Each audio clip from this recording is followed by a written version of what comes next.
Hi, this is my response. The thing that I'm trying to do is to replicate Stan Meyer's work. His idea is to create an electric oscillating circuit using a coil and a reactor.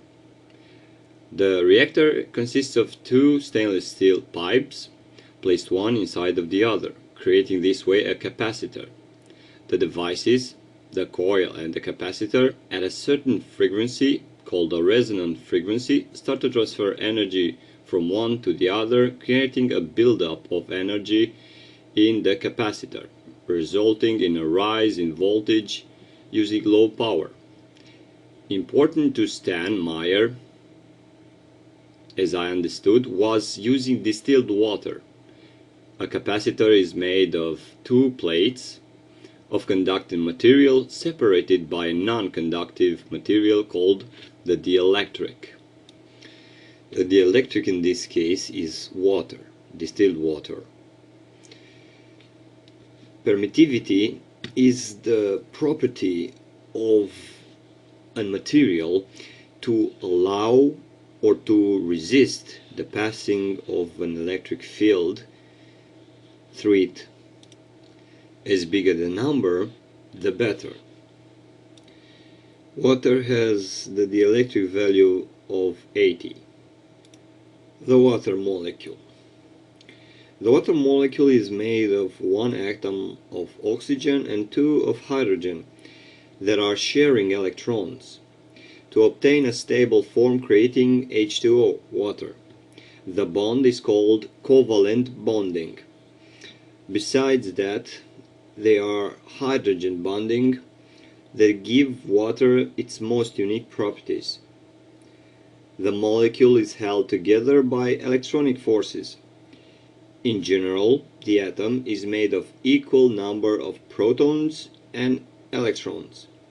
Protons are positive and electrons are negative. As the rule, opposites attract, likewise repulse. So, the water molecule stays together by these electric forces of attraction between protons that are positive of one atom and the electrons which are negative of the other atom. The water molecule has a dipole, meaning that it has two polarized sides.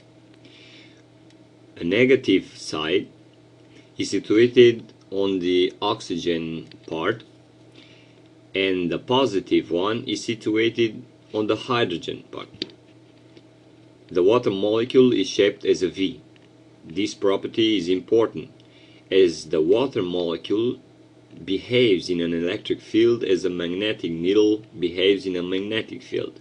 It orients itself to the electric field lines. So, the idea of Stan Meyer was to create between the plates forces bigger than those that hold the water molecule in order to break it apart. At resonance, the voltage in the capacitor grows a lot, and as a concept, it's stated that is needed 2000 volts for a 1 millimeter gap of distilled water to make it conduct and to disintegrate into the elementary components. What is needed? Well, we need a source of square impulses created easy by a circuit built with two timers 555 or any other source that lets us modify the mark and space of impulse, and most importantly, the frequency. The trick is finding the resonant frequency for a setup like this. Needed some kind of scanning or sensing device in a loop fashion, and when found, the frequency to be locked, maintained, now varying only the voltage or the mark and space of the rectangular pulse. The secret consists of the following: input source, maybe with an adjustable voltage from 0 to 35, a step-up transformer made to work at high frequencies, the ones with the ferrite cores or matte glass. Of course, not laminated iron cores. Those are made to work only at low frequencies, 50 to 60 Hz. The secondary of the step-up transformer, as I understood, gets out maximum 105 volts, a ratio of 1 to 3, a diode, a choke, which is a coil, the capacitor, and optionally another choke. The second choke probably made adjustable for fine-tuning.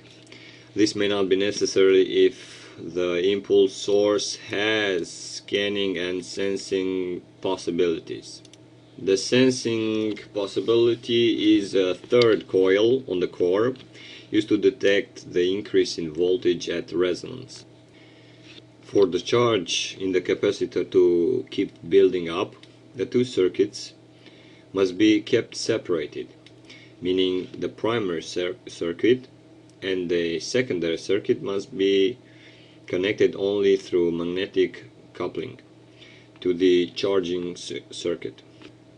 The charging circuit is composed of the secondary circuit, diode, choke, capacitor, optionally another choke.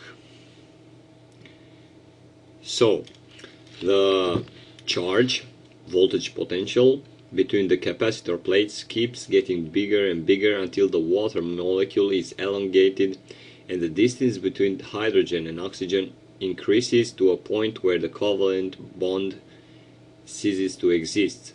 It breaks. The experiment that I tried was a simple electrolysis, because I had only tap water, so no capacitor, and of course no step-up transformer, no chokes, no sensing means. Of course the traditional way of electrolysis of water is well known and not a good way to go. It's inefficient. You need a lot of power, of amperage.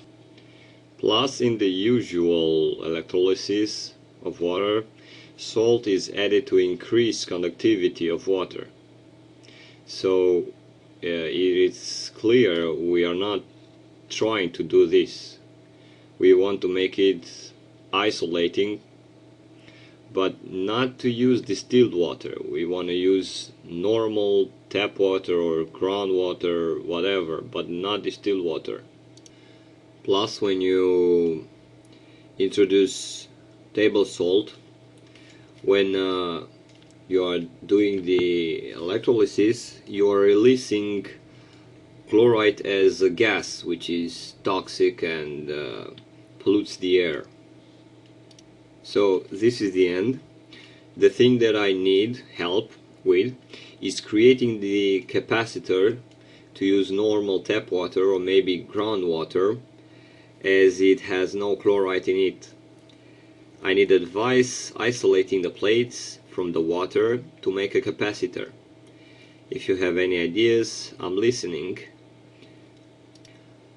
Well, goodbye and thank you for the interest.